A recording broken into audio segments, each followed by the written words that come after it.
ओम नमो भगवते वासुदेवाय नमः। भक्तों, किसी भी व्रत की कथा सुनने का बहुत ही अधिक महत्व होता है। तो हम आज विजया एकादशी की कथा सुनेंगे।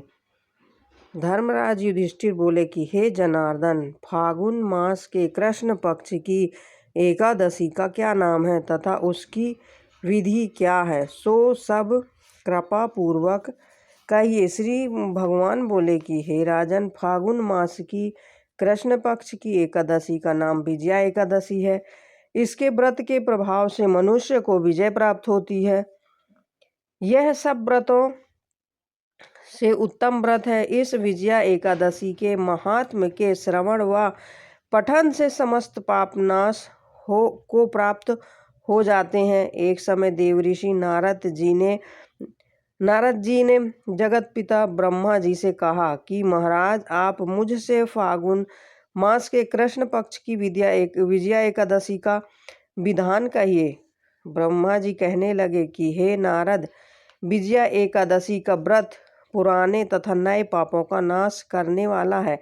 इस विजया एकादशी की विधि मैंने आज तक किसी से भी नहीं कही। यह समस्त मनुष्यों को विजय प्रदान करती है। त्रेता युग में मर्यादा पुरुषोत्तम श्री रामचंद्र जी को जब 14 वर्ष का वनवास हो गया था, वे श्री लक्ष्मण तथा सीता जी के सहित पंचवटी में निवास करने लगे। वहां पर दुष्ट रावण ने जब सीता जी का हरण किया, तब इस समाचार से श्री रामचंद्र जी तथा लक्ष्मण अत्यंत व्याकुल हुए और सीता जी की खोज में चल दिए। घूमते घूमते जब वे मरणासन जटायु के पास पहुंचे तो जटायु ने उन्हें सीता जी का वृतांत सुना। सुग्रीव से मित्रता हुई और बाली का वध किया। हनुमान जी ने लंका में जाकर सीता जी का पता लगाया और उनसे श्री रामचंद्र जी एवं सुग्रीव की मित्रता का वर्णन किया। वहां से लौटकर श्री रामचंद्र जी ने वानर सेना सहित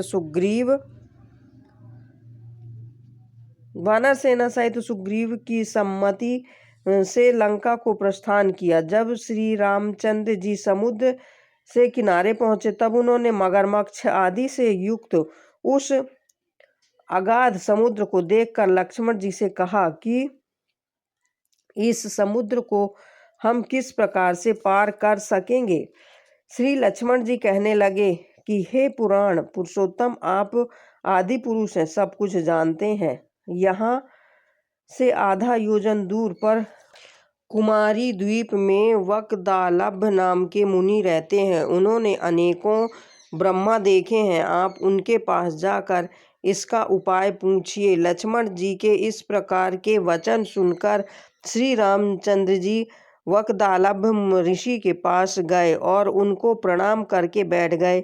मुनि ने भी उनको मनुष्य रूप धारण किए हुए पुराण पुरुषोत्तम समझकर उनसे पूछा कि हे राम, आपका आना कैसे हुआ। रामचंद्र जी कहने लगे कि हे ऋषि, मैं अपनी सेना सहित यहाँ आया हूँ और राक्षसों को जीतने के लिए लंका जा रहा हूँ। आप कृपा करके समुद्र पार करने का कोई उपाय बतलाइए, मैं इसी कारण आपके पास आया हूँ। वकदालभ ऋषि बोले कि हे राम, फागुन मास की कृष्ण पक्ष एकादशी का उत्तम व्रत करने से निश्चय ही आपकी विजय होगी।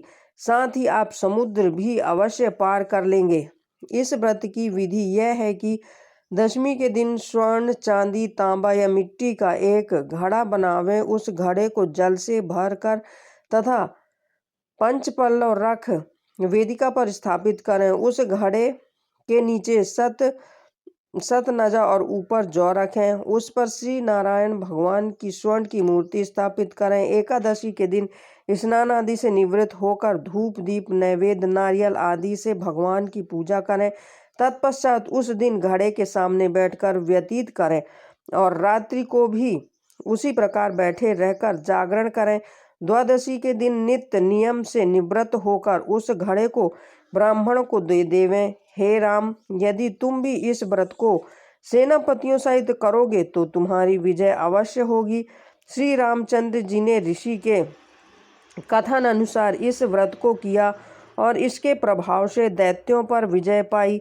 अतः हे राजन, जो कोई मनुष्य विधि पूर्वक इस व्रत को करेगा, दोनों लोकों में उसकी अवश्य विजय होगी। श्री ब्रह्मा जी ने नारद जी से कहा था कि हे पुत्र, जो कोई इस व्रत के महात्म को पढ़ता या सुनता है, उसको वाजपेयी यज्ञ का फल प्राप्त होता है।